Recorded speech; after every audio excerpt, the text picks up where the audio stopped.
साजिद, मुर्तज़ा वहाब साहब ने माफ़ी भी मांग ली और जो माँ की इस वक्त हालत है वो हम देख रहे हैं, अहले खाना की जो हालत है वो भी हमारे सामने ही है। मैं इस सब चीज़ों पर बाद में आती हूँ, ज़रा पहले ये दिखाइएगा, नीपा चौरंगी में आप मौजूद हैं, सूरत हाल है क्या इस जगह की ओवरऑल, क्योंकि खुदाई की वजह से पूरी सड़क का बुरा हाल है। पहले हमें पूरी रोड भी दिखाइएगा और फिर वो बदकिस्मत जगह भी दिखाइएगा जहाँ नन्ना इब्राहिम जो गिरा है और उसके बाद वो जांबर नहीं हो सका। बिल्कुल, मैं आपको सबसे पहले इस नीपा चौरंगी की सूरत हाल बताता हूँ। ये वो रोड है जहाँ पर 28 से ज़ायद जो है तालीमी इदारे हैं। हज़ारों लोग इस रोड पर रोज़ाना की बुनियाद पर सफ़र करते हैं। मैं अपने कैमरामैन को नीपा चौरंगी की सिचुएशन दिखाने का कहता हूँ। आप देख सकते हैं कि यहाँ जो इब्राहिम की तलाश में जो यहाँ पर रेस्क्यू ऑपरेशन किया गया था, उस सिलसिले में यहाँ पर कई गड्ढे खोदे गए और उन गड्ढों को जूं का तूं छोड़ दिया गया। सबरिज का पानी यहाँ पर ऐसे ही मौजूद है, जिसके बायस जो है ट्रैफिक की रवानी बुरी तरह यहाँ पर मुतासिर हो रही है। लोग परेशान हो रहे हैं, जबकि जो मोटरसाइकिल सवार हजरात थे सबसे ज्यादा वो मुतासिर हो रहे हैं। वो कोई इन पानी के अंदर गिरता हुआ दिखाई दे रहा है तो कोई बड़ी मुश्किल से इस जो है पानी से निकलता हुआ दिखाई दे रहा है। कल हमने यहाँ पर ये देखा था कि जो एक एक्सीवेटर जरूर आया था कि जो गड्ढे थे, जो गड्ढे थे उनको पूर करे, लेकिन उसने सही करने के बजाय काम को मजीद खराब कर दिया और जो इब्राहिम के रेस्क्यू ऑपरेशन के लिए जो गड्ढे खोदे गए थे उसी के जो मट्टी थी वो हटाकर वो दूसरे गड्ढों में डाली गई। अब वो दलदल का मंजर पेश कर रहे हैं। अगर कोई मोटरसाइकिल सवार खुदा न खास्ता उस दलदल में घुस गया तो एक और वाकया, एक और सानिया रूनुमा हो सकता है। हुकूमत ने, इंतजामिया ने इब्राहिम के मामले पर गलती तस्लीम कर ली, माफी मांग ली, लेकिन सबक नहीं सीखा। ये नीपा चौरंगी का हाल आप देख सकते हैं कि जगह जगह गड्ढे हैं, सेवरेज का पानी मौजूद है, बामुश्किल जो है वो ट्रैफिक यहाँ से गुजर पा रहा है। जो लोग हैं, आप मेरे अकब यहाँ से मैं आपको लोगों को दिखाऊं, देखें लोग यहाँ से जा रहे हैं, लाइन के ये पूरी कतार की सूरत में लोग जो है यहाँ से पैदल गुजरते हैं। अगर खुदा न खास्ता एक और कोई वाकया हुआ तो इसके जिम्मेदार कौन होगा? आपने अफसरान तो मुअत्तल कर दिए, लेकिन अभी भी तमाम मामला जूं के तू हैं।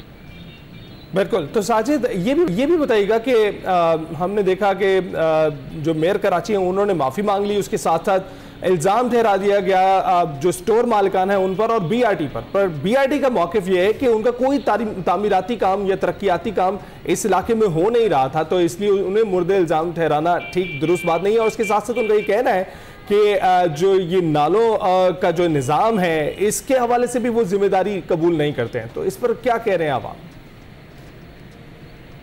देखिए, बिल्कुल अगर आप कराची की सूरत हाल का जायजा लें और ख़ास तौर पर ये यूनिवर्सिटी रोड के अतराफ ले, तो यहाँ पर कई हुकूमती प्रोजेक्ट जो है उनकी सरबराही में यहाँ पर प्रोजेक्ट चल रहे हैं, जिसमें बीआरटी भी है, K4 का प्रोजेक्ट भी यहाँ पर चल रहा है। साथ साथ ये जो अपना इब्राहिम की जो रेस्क्यू ऑपरेशन के लिए जो गड्ढे खोदे गए थे वो भी मौजूद है, लेकिन इंतज़ामिया गफलत इंतज़ामिया की ही थी।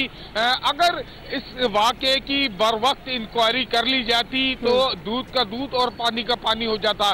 जो रात इक़दाम उठाए गए, ये 3 दिन पहले इक़दाम उठाए जा सकते थे, लेकिन बदकिस्मती इस शहर की है कि तमाम इदारे एक दूसरे के ऊपर जिम्मेदारी डालते रहे और अपनी जो है जिम्मेदारियों को उससे आंख चुराते रहे। अगर थोड़ी सी भी इनिशियली जो इसकी इन्वेस्टिगेशन हो जाती तो पता मालूम हो जाता कि किसकी जिम्मेदारी है, कौन इसका जिम्मेदार था, किसने गफलत बरती है। अगर 3 दिन तक सिर्फ हमने ये देखा कि इल्जाम तराशियां होती रही, केएमसी टाउन म्युनिसिपल कॉर्पोरेशन के ऊपर जिम्मेदारी डालती रही, टाउन ब्लेम गेम चलती रही पूरा टाइम। आप दुरुस्त कह रहे हैं साजिद, कोई किसी पर इल्जाम डाल रहा था, कोई किसी पर इल्जाम डाल रहा था, लेकिन जो बच्चे के अहले खाना है उन्होंने सबको मुर्द इल्जाम ठहराया, उसमें सभी के सब जिम्मेदार हैं जिसने भी गफलत बरती है। लेकिन अब क्या इंतजार किया जा रहा है कि खुदा न खास्ता कोई और इब्राहिम आए और इन गढ़ों में गिर जाए? जिस तरह से आप बता रहे हैं, कोई इंतजामिया का मौक़िफ़ सामने आ सका है कि अब तक इन गढ़ों को जो पुर क्यों नहीं किया गया? शहरियों को शदीद मुश्किलात का सामना करना पड़ रहा है इस वजह से।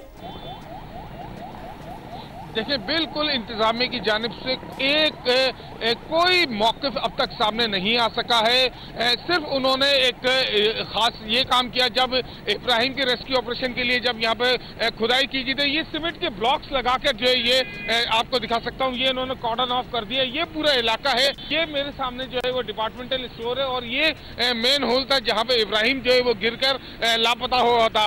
लेकिन उसके लिए जो खुदाई की गई तो आप देख सकते हैं कि ये पूरा एरिया है, आप जहाँ पर तब दूर तक निगाह जा रही है कि वहाँ पर खुदाइयाँ करके ऐसे ही छोड़ दिया गया। वहाँ आप देख सकते हैं वहाँ ट्रैफिक जाम है। एक बड़ा सरकारी अस्पताल यहाँ पर मौजूद है, वहाँ के मरीजों को आने जाने में मुश्किलात का सामना करना पड़ा है। यहाँ पर जामियात मौजूद है, यहाँ पे कॉलेजेस मौजूद है, यहाँ पे पोस्ट ऑफिस मौजूद है, यहाँ पर हॉकी का स्टेडियम बड़ा मौजूद है जहाँ पर बच्चे खेलने के लिए आते हैं। लेकिन सब के सब जो परेशानी का आलम में है, किस तरीके से जा रहे हैं आप देख सकते हैं। मेरा कैमरामैन आपको अगर दिखाए ये सारे फुटेजेस देखें, कई फीट पानी इस वक्त यहाँ पर मौजूद है।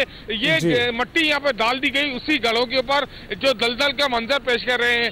यकीनन इंतजामिया को जो है वो सबक सीखना चाहिए था, लेकिन अफसोस लेकिन इंतजामिया ने माफी से ही काम चलाया है। साजिद, आप बिल्कुल ठीक कह रहे हैं और इस वक्त के मनाजिर भी हमारे नाज़रीन के सामने ही है कि किस तरीके से जो है ना पहले ऑपरेशन से पहले कोई बंदोबस्त होता है ना उसके बाद कोई बंदोबस्त होता है और ऑपरेशन के दौरान भी खानापूरी की जाती है और ऐसे खुदाइयां करके कोशिश की जाती है कि जो नुकसान है उसको पूरा किया जा सके, पर ऐसे नुकसान पूरे नहीं होते, उनका अजाला कोई नहीं होता और सारी कौम उस कर्म में आ जाती है। तो अगर आप कुछ तैयारी करके रखें तो ऐसे वाकयात ना हो, और अगर उसके बाद आपने बचाना ही किसी की जान को बचाना ही है तो ऐसे इकदामात अगर आप कर रहे हैं तो उसके लिए फिर उसका सद्देबाब भी करें ताकि मजीद ऐसे जो है इकदामात या मजीद ऐसे वाकयात ना हो सके। बहुत बहुत शुक्रिया साजिद, आपने हमें अपडेट किया है। ताज़ा तरीन सूरत हाल थी कराची की, उसका तस्करा करना बहुत ज़रूरी था क्योंकि कल ही है ना CCTV फुटेज हमने देखी है और उसके बाद फिर से जख्म ताज़ा हो गए।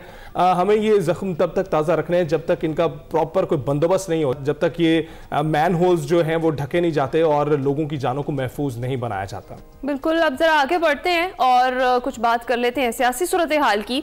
मंगल के रोज बानी PTI की मुलाकात के बाद मुल्क में सियासी हलचल देखने में आ रही है।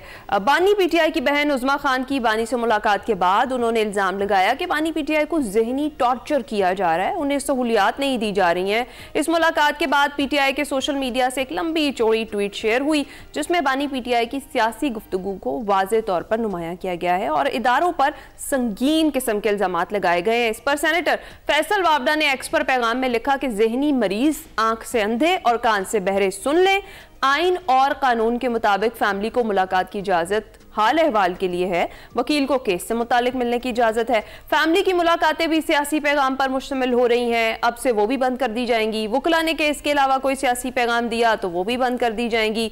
जीती हुई अफवाज और उसके सिपा सालार के बारे में मजीद बकवास बर्दाश्त नहीं की जाएगी, ये कहा फैसल वावडा ने। उन्होंने कहा कि ये जहन की गंदगी है कि बिला जवाज और बिला वजह अपने मुल्क को अदम इस्तेहकाम और अपनी फौज को बदनाम किया जाए। इश्तियाल करने वाली पार्टी इस दौराहे पर ले आई है कि वापसी अब मुश्किल है, अब केसेस और चीजों को मंतकी अंजाम तक पहुंचाया जाएगा। वजीर आला ने इंच बराबर कोई मजीद हड़ाहुड़ी की तो बची कुची सियासत भी गवर्नर राज से खत्म कर दी जाएगी। फैसल वावडा ने यह कहा कि नोटिफिकेशन करने वालों को कहा था कि जल्द आ रहा है। दूसरी जानिब वफाकी हुकूमत की जानिब से कौमी वसाइल की सूबों में तकसीम का नया फार्मूला तय करने के लिए कायम करदा 11वीं कौमी मालियाती कमीशन का इजलास आज सुबह 11 बजे मुनाकिद होगा और इजलास की सदारत चेयरमैन कमीशन वफाकी वज़ीर खजाना मोहम्मद औरंगजेब करेंगे और इजलास में चारों सूबों के वज़राए खजाना समेत कौमी मालियाती कमीशन के दीगर अराकीन भी शरीक होंगे। इजलास में 3 निकाती एजेंडे पर गौर होगा। NFC इजलास में विफाक समेत चारों सूबों के जो मालियाती पोजीशन है उसके बारे में प्रेजेंटेशंस दी जाएंगी और इजलास में नए FC जो अवार्ड के लिए कौमी मालियाती कमीशन के आइंदा इजलासों का शेड्यूल भी तय किया जाएगा। वज़ीर आला सुहेल अफरीदी ने NFC इजलास में खैबर पख्तूनख्वा के मफादात के भरपूर और मौसर दिफा का फैसला किया है। हमने बात करनी है और इस पर बात करने के लिए खालिद कयूम साहब सीनियर तजज़ियाकार इस वक्त हमारे साथ स्टूडियोज में मौजूद है। खालिद साहब बहुत बहुत शुक्रिया हमें ज्वाइन करने के लिए। बहुत शुक्रिया, बिल्कुल ठीक। खालिद साहब